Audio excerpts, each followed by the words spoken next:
जय शिवराय भावांनो, हा आपला नेक्स्ट ब्लॉग बेबी फिशचा 4th डे.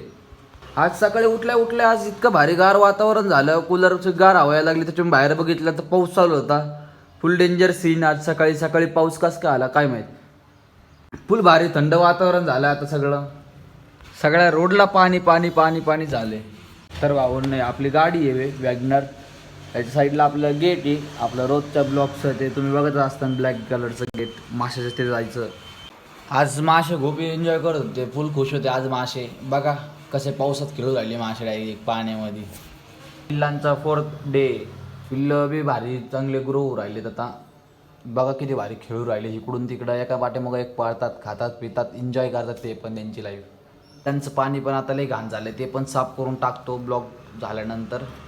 ब्लॉकमध्ये पण केलं असतं, पण ते ब्लॉक लय मोठं होतं, मग बघत नाही कोण. ब्लॅक फिश वाटतं असं पिल्लं देईन, पण आता काय माहिती देते की नाही. 2-4 दिवस हिला बाहेर काढून ठेवू. हिने जर पिल्लं दिले तर ठीक आहे, ना तर मग परत आज सोडून देऊ. मग आता काय, हिला बाहेर काढून ठेवलं का हिचा परत जीव जायचा तयार होतो. हे त्रास देतील, खात नाही काय नाही. मग त्याच्यापेक्षा परत पाण्यात सोडून दिलेलं बरं. हे पिल्लांसाठी परत तिचं मरण व्हायचं, त्याच्यामुळे नकोच. आपण आज देऊ टाकून. आता हिला जाऊ द्या, हे काय पिल्लं जाई ना लवकर. जर आज दिले तुम्हाला दाखवन.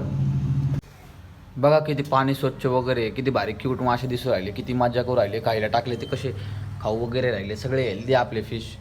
काही गरज नाही त्यांना आता काही मेडिसिन वगैरेची, नाही तर त्यांना ते वॉर्म वगैरे खायला द्यावं लागतं. नाही तर हे सगळे हेल्दी, त्याच्या त्यांना काही गरज नाही आता खायला द्यायची असं काही.